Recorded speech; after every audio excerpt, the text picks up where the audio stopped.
Hey everyone, it's me, Ava, and today is another day on my channel. It's been a while since I've kind of done a video, and it's probably been about like 2 years, and I think I did some other lives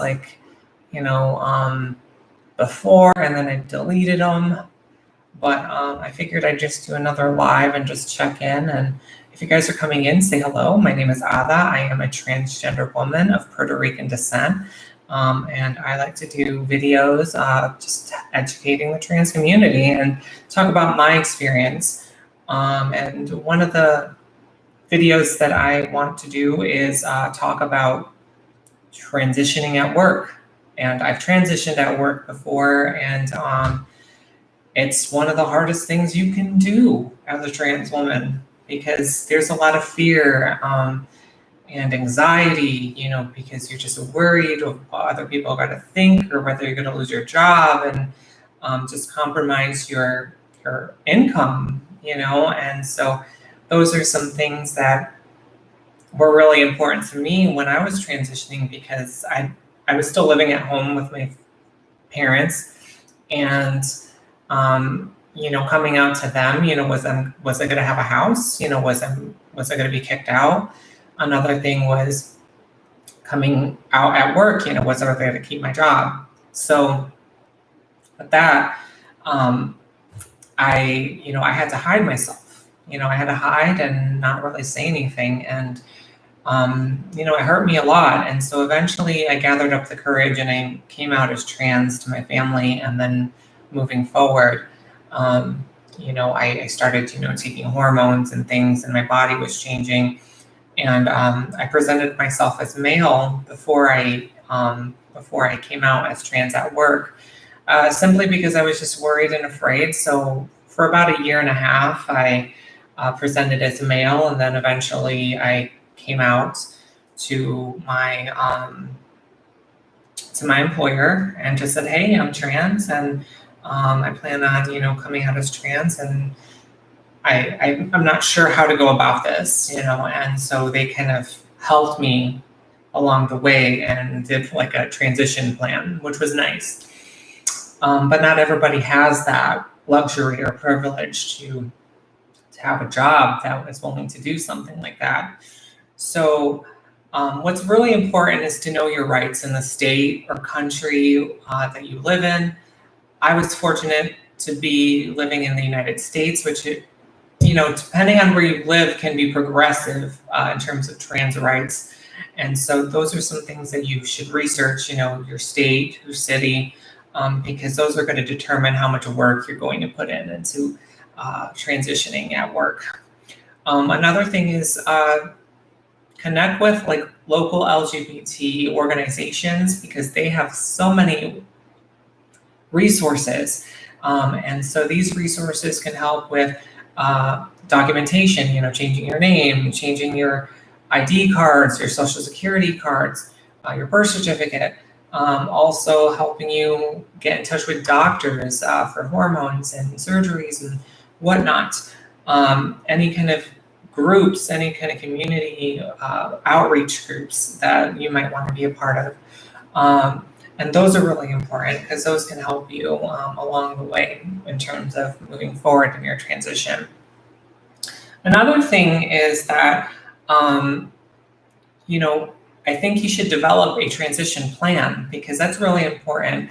Just kind of write things down, how you're going to go about this transition at work, because that way you have something in order and it's not like just everywhere and not organized and you just get overwhelmed. I think a lot of the times as trans people, we kind of overwhelm ourselves because we feel like we have to do so much in so little time. And I mean, life is short, right? But at the end of the day, we shouldn't overwhelm ourselves. We should have some structure because it'll help keep ourselves organized and less stressed. But with that said, build a transition, when are you going to change your name? When are you going to start hormones? When are you going to start presenting yourself? Pronouns and such. Those are really important to go over. Another thing is to review your job. If your job has a human resources department, that's really nice because they can be the mediators, they can help you out. And I'm not saying every job is perfect because, obviously there's going to be discrimination. But if you have a human resources, the likelihood is that they should be able to help you. Also, if your job doesn't have human resources and it's just like one person, one manager, or like an owner of a company, your protections, there's not really a lot of protection for you because you don't really have something within the company to kind of mediate. So those are kind of more risky and those are harder to come out. But with that said, I think it's just important to take a look at your company and how your company goes about things. Another thing is you should just prepare for the inevitable because the inevitable can happen. You can lose your job. And so, make sure you have your resumes on hand, something readily available so you can start, your job search again.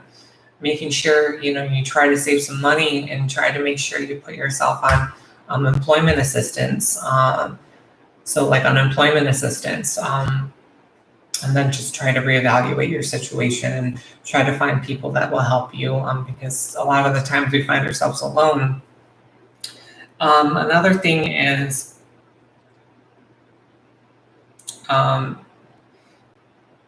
realizing, that you might encounter some issues at work with harassment or, being misgendered. And those are some things that are inevitable. Some things happen because, you have bad people and they might discriminate against you. They might harass you. Being misgendered is something that you're going to have to go throughout this process. And when you get misgendered at work, you need to try to do it in a professional way, confront them in a professional way. That's not really negative. You can send an email just explaining the situation. You can CC your manager in the email and let them know so that way they're aware of it too. So that way somebody doesn't try to blackmail you and try to, put something on you when it really isn't. I've been misgendered at my job and it sucks. Just, especially when you're in a group meeting and then all of a sudden when somebody misgenders you, everybody starts misgendering you, especially if they don't know you. So those conversations you can have in private with your coworkers and just letting them know this is what happened and can you try to change it. Unfortunately, not everybody's going to be on board and you only have so much power, but if it's to the point where you feel like this person is actually just being really mean and nasty to you, you can definitely go to human resources and see what they can do about it. But with that said, another thing is you might have a sense of increased anxiety and depression, and those are things that will hinder your ability to work and function. And so those are really crucial to be aware about. And you want to make sure you're in the right mindset when after you started your transition at work, because, you might get easily angered and easily frustrated. And you don't want to take it out at people too. Just try to figure out how things are going in your mind and perhaps, seeking out mental health work is, something you might want to do. But yeah, for me, it was hard.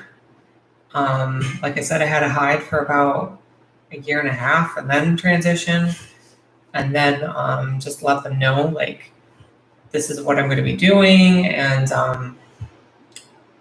so I just kind of moved forward and I let them know I'm going to have breast augmentation, which I had my breast done in 2017. And then that's when I started presenting myself. And so it was pretty awkward. It was pretty awkward. People were I don't know if they were shocked or what they were thinking, but then it became normal. And so that was kind of nice. Just oh, there's Ala and that's it. Nothing more, nothing less.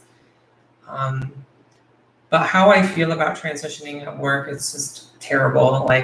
if I could just transition and not, have done it when I was working, it probably would have been a lot better. But like I said, I'm supporting myself. I need money. So, that was really important for me. So I needed to keep my job. And so I did what I had to do.